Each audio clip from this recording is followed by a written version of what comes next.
বন্ধু বান্ধৱীসকল এই মুহূৰ্তত আপোনালোকলৈ লৈ আহিছোঁ এটি গুৰুত্বপূৰ্ণ ভিডিঅ'।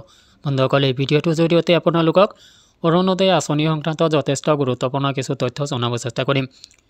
বন্ধুসকল ঈদ আৰু বিহু উপলক্ষে অৰুণোদয় আঁচনিৰ ধন আপোনালোকে বেছি লাভ কৰিব নেকি? পূৰ্বতকৈ বেছি লাভ কৰিব পাৰে অৰুণোদয় আঁচনিৰ ধন। 10 এপ্ৰিলত আপোনালোকে অৰুণোদয় আঁচনিৰ নামত লাভ কৰিব পাৰে 1500 টকা। আৰু টকা পাবলৈ আপুনি আজিয়ে কৰিব লাগিব কিছু বিশেষ কাম। আৰু আপুনি কামখিনি যদি কৰা নাই এতিয়ালৈকে, তো আপুনি কিন্তু অৰুণোদয় আঁচনিৰ বা তেনে আঁচনিৰ ধনৰ পৰা আপুনি বঞ্চিত হ'ব পাৰে। তো বন্ধুসকল এই সংক্ৰান্তত আপোনালোকক গুৰুত্বপূৰ্ণ কিছু তথ্য এই ভিডিঅ'টোত জনাব চেষ্টা কৰিম। পোনে পোনে আমি মূল ভিডিঅ'টোলৈ আগবাঢ়িম। বন্ধুসকল অৰুণোদয় আঁচনিত দুখীয়া লোকসকলক কাৰণে প্ৰযোজ্য কৰা এটি গুৰুত্বপূৰ্ণ আঁচনি। আৰু এই আঁচনিৰ ধন আপোনালোকে 1250 টকা প্ৰত্যেক মাহৰ 10 তাৰিখে লাভ কৰে। অৰুণোদয়ৰ লগতে কেইবাটাও গুৰুত্বপূৰ্ণ আঁচনিৰ ধন চৰকাৰে আপোনাৰ বেংক একাউণ্টত পোনপটীয়াভাৱে প্ৰদান কৰে প্ৰত্যেক মাহৰ 10 তাৰিখে। আৰু অৰুণোদয় আঁচনিত কোনো উৎসৱ পাৰ্বণ উপলক্ষে অৰুণোদয় আঁচনিৰ ধন কিছু পৰিমাণে বৃদ্ধি কৰি দিয়াৰ উদাহৰণ নথকা নহয়, যাৰ কাৰণে এইবাৰ ঈদ আৰু বিহু উপলক্ষে অৰুণোদয় আঁচনিৰ ধন 10 এপ্ৰিলত আপোনালোকে 1500 টকা লাভ কৰিব পাৰে। আৰু এইটো আচলতে নিৰ্ভৰযোগ্য হয় নে নহয় মই নাজানো, কিন্তু অৰুণোদয় আঁচনিৰ ধন বৃদ্ধি কৰি দিয়া হয়, কিছু পৰিমাণে বৃদ্ধি কৰি দিয়া হয় কোনো ফেষ্টিভেল উপলক্ষে। আৰু যদি এইবাৰো এই ধন বৃদ্ধি কৰি দিয়া হয়, তেতিয়াহ'লে আপোনালোকে 1500 টকালৈ লাভ কৰিব পাৰে অৰুণোদয় আঁচনিৰ ধন।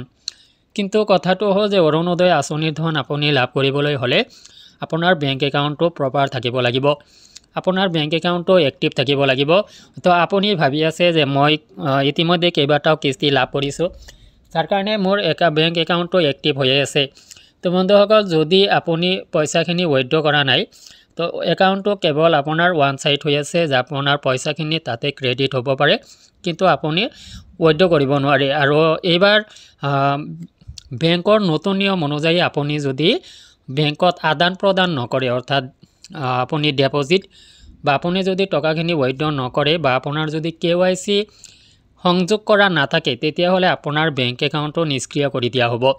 আৰু আপুনি সেই বেংক একাউণ্টত ধনখিনি জমা থাকিলেও আপুনি উইথড্ৰ কৰিব নোৱাৰিব, যাৰ কাৰণে আপোনাক অৰুণোদয় আঁচনিৰ লগতে যিকোনো আঁচনিৰ ধন আপুনি যদি পাই আছে, তেতিয়াহ'লে আপুনি বেংক একাউণ্টটো KYC কৰিব লাগিব। আৰু KYC কৰিলেহে আপুনি ধনখিনি লাভ কৰিব। আশা কৰিছোঁ আপুনি বুজি পাইছে। যদি আপুনি বেংকৰ পৰা ধন এটকাও উঠোৱা নাই, আপুনি উঠাব লাগিব।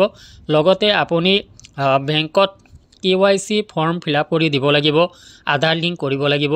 যদি এনেকুৱা কৰা নাই, তেতিয়াহ'লে কিন্তু আপুনি ডাঙৰ এটা সমস্যাৰ মুখামুখি হ'ব। তো বন্ধুসকল ভিডিঅ'টো সংক্ৰান্তত আপোনালোকৰ যদি কিবা অভিমত আছে কমেণ্ট ছেকশ্যনত জনাব। ভিডিঅ'টো বন্ধু বান্ধৱীলৈ শ্বেয়াৰ কৰি দিব। আজিলৈ এৰিছোঁ, ধন্যবাদ।